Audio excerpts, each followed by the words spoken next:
Ah, doon tayo sa dulo niyan. Kaya mo ba umakyat? Kaya nyo? O, yan. Power orientation muna tayo. Para alam nyo yung pinanggagalingan ng ating power supply. Naka-poster. Yan. Tabuhan po yan. Hindi, dito lang sa annex. Para ito, supply lang to dito sa annex. Yan. So galing tayo dyan sa linya. Yung ating power lines. Ganyan. Tapos, yung process niya is dumaan dito sa kanyang fuse link. Ano po tawag? Fuse link.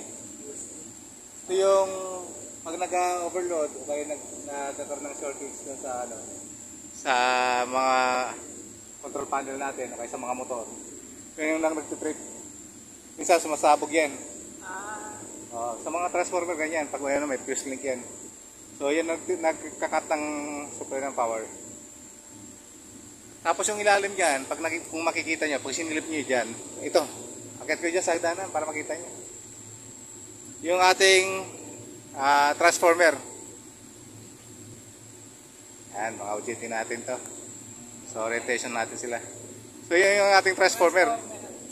Transformer, kakaiba yan sa transformer na nakikita nyo sa ito kasi pang malakihang transformer na yan. 1.5 kVA po ang laki. So doon sa mga nakikita natin sa poste, mga bilog. So ito, iba yung transformer natin dito. Kasi naka-box type na siya. So compact siya. Tapos yung linya natin, nakita niyo yung cable tree na yan doon sa ayan, yung RYB na wires.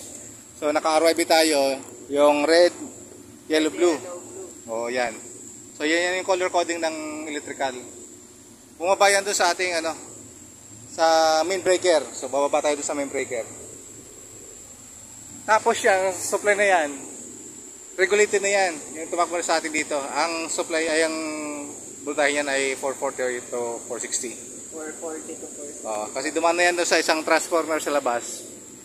Para masustain niya yung 440 to 460 na volts.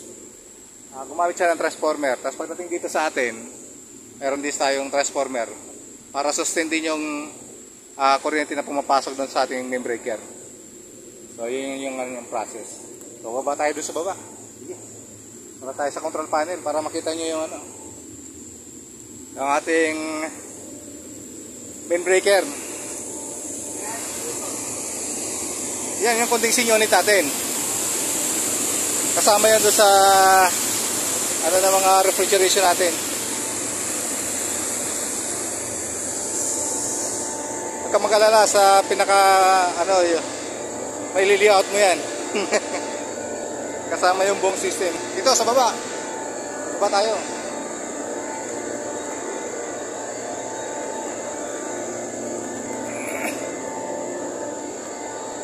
Ayan, kasama tayong mga OJT.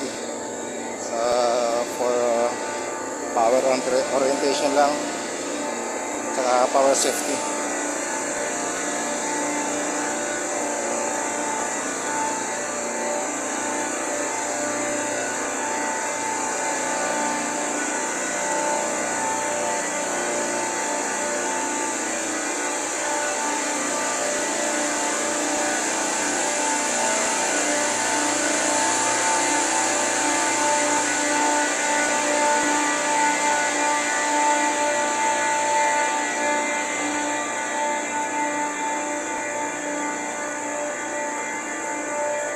So yan. Yan mga kable natin ngayon. Di ba yun yung RYB na yun sa dulo? Yung galing sa transformer. Ayun, dalawa yung source natin ng power ngayon dito. Ayan po yung RYB sa taas. Yan. Ito, yung ibabaw na to, galing ko sa, sa transformer. Bumaba dito sa main breaker natin. Tapos yung isang supply, bali dalawa kasi yung power supply natin, yung commercial, saka yung generator. Itong isang linya na to, dito yan galing sa generator. Pagka nag-run out yung ating commercial, parang extra po ito. ito yung reserve na power. backup natin to. Pag nagkakaroon ng brownout yung ating commercial, yung Meralco, pinapandar natin generator. So, dito rin siya, ano. So, ito yung main breaker natin. Yan. Medyo malaki ito. Ilang kV ito? 1,000.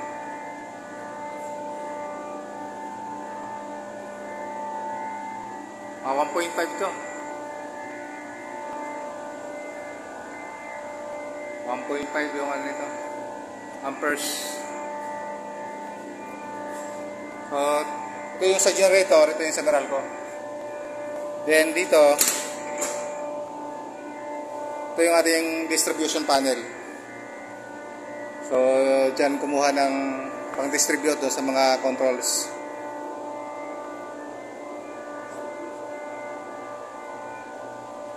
Tapos ito yung ating, dito mayroon tayong dalawang step down. Hindi lang isang step down transformer. Ito naman, ang supply nito is 440 to 220. 440 To 20. Itong dalawa.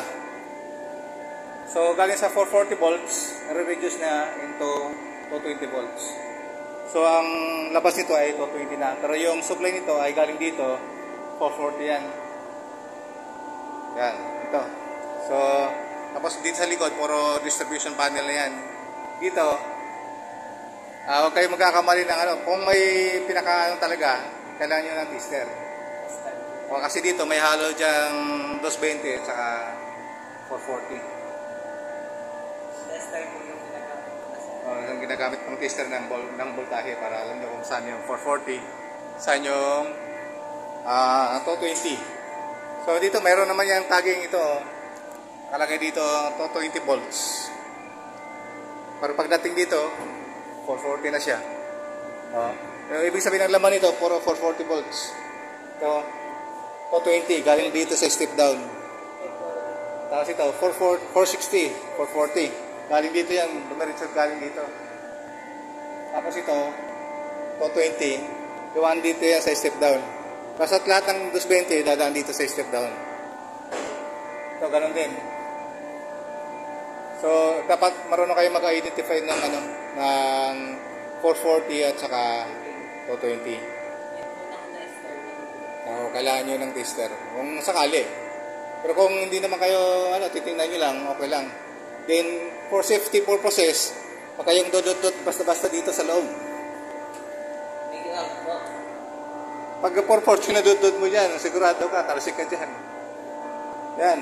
So, nakabasbar yan. So, lahat yan live. So, lahat yan may kuryente. Pag nakaganyan.